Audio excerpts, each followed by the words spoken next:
I'm putting together my new PC today, and I just wanted to address really quick the new case I've got here. It's a Montech Air 903.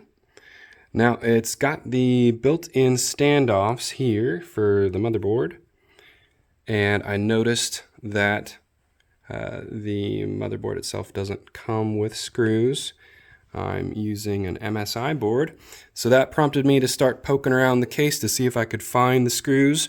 And if you are puzzling like me, Montech has stored them underneath on the bottom.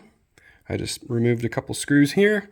You can reach in through where the power supply goes, and once you've unscrewed it, you will find a cardboard box where they have stored the manual and the screws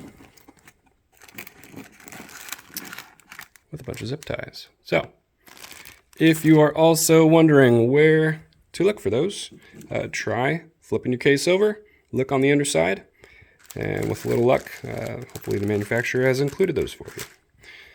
So, thanks for watching my video. Hopefully this helped you out. Have a good one.